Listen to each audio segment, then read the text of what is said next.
If your life feels better right after you spend money, but worse again when the payment clears, you're not buying happiness, you're buying escape.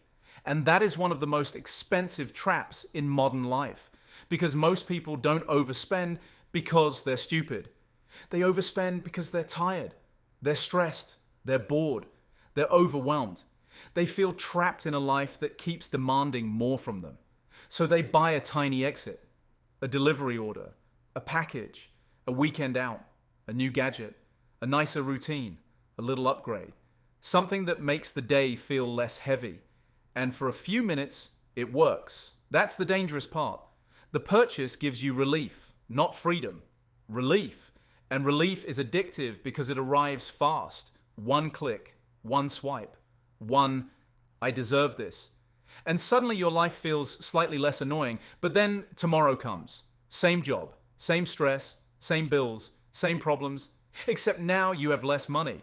So the thing you bought to escape the pressure quietly adds more pressure later. That is the loop. Spend to feel better, feel broke, feel stressed. Spend again to escape the stress, and then wonder why your money never stays. This is not just a money problem, it's an escape problem. Because if your spending is constantly trying to rescue you from your own life, then the real issue is not the shopping cart. It's the life you keep trying to escape from. That sentence is uncomfortable, but it matters. Because businesses understand this better than most people do. They don't just sell products, they sell exits. Food delivery sells escape from cooking. Streaming sells escape from boredom. Shopping sells escape from feeling behind. Luxury sells escape from feeling average. Vacations sell escape from burnout. Upgrades sell escape from insecurity. Convenience sells escape from effort. And the modern economy is basically a giant machine asking, what feeling do you want to stop having right now? Then it offers you a button. Hungry and exhausted? Press this. Lonely? Press this. Bored? Press this. Feeling behind? Press this. Had a bad day? Press this. And because the button works for a moment, you start trusting it.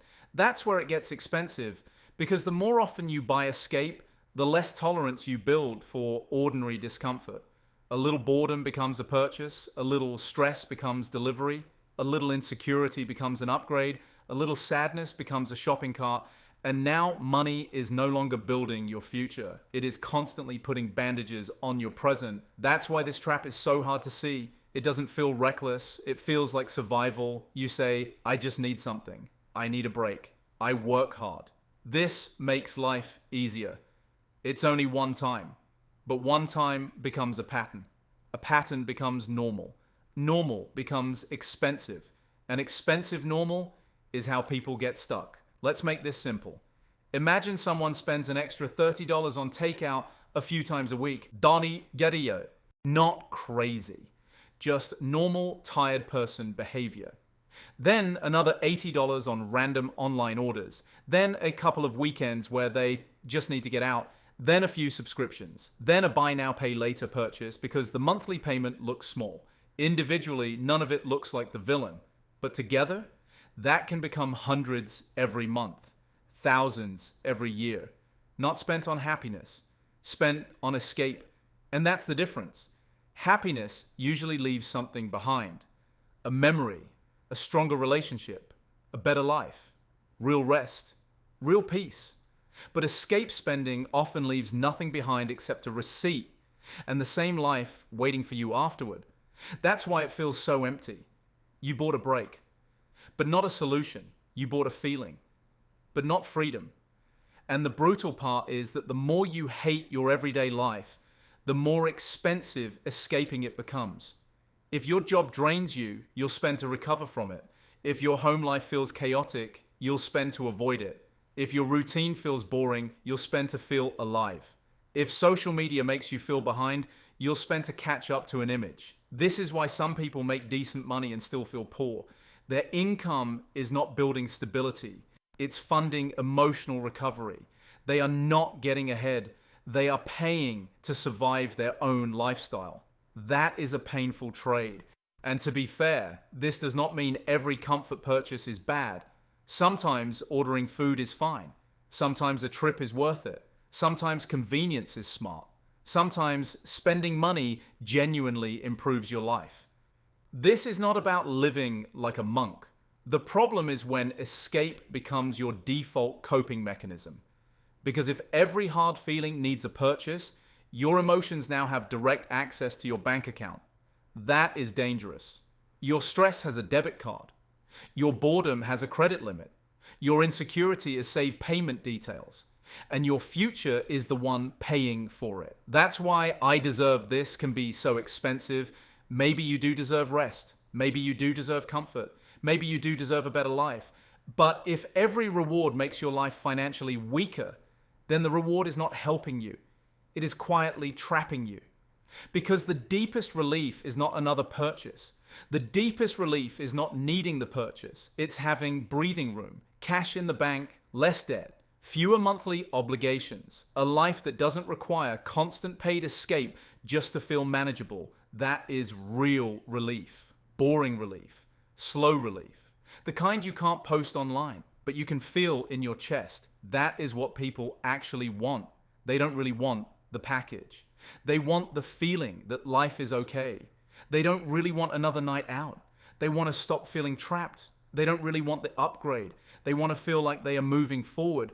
But if you keep buying the symbol of progress instead of building actual progress, you stay in the same place, just with more stuff. So what do? First, stop judging yourself for the spending. Shame does not fix the loop. It usually makes it worse because shame feels bad. And when you feel bad, you look for escape again. Instead, get curious. Ask, what feeling was I trying to escape when I bought this? Was it stress, boredom, loneliness, exhaustion, comparison, feeling behind? That question matters more than the item. Because the item is usually just the costume. The emotion is the engine. Second, create a pause before escape spending. Not forever, just a pause. Wait 10 minutes, walk around, drink water, close the app, put the phone down, ask, will this still feel worth it tomorrow? If yes, fine. If no, you probably weren't buying the thing, you were buying the feeling. Third, build cheaper ways to recover, not fake influencer advice. Real recovery, sleep, walk, train, clean your space, call someone, cook something simple, get sunlight, turn off the screen. Write down what is actually bothering you. These things are not glamorous, but they give you relief without sending a bill to future you. Fourth, start buying real escape. And real escape is not a purchase, it's margin. Every dollar you keep gives you more space. Every debt payment you remove gives you more room. Every automatic savings transfer gives future you more control. Every fixed cost you reduce makes your life lighter. That is the escape that actually works. Not escaping the day, escaping the loop.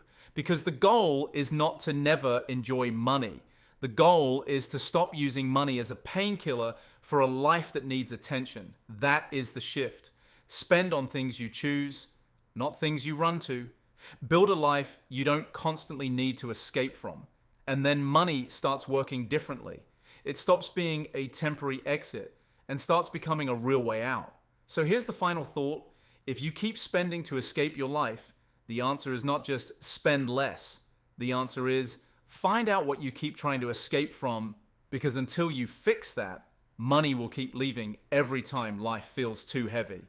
And one day you'll realize the thing you were really trying to buy was peace. Subscribe for more simple animated finance videos.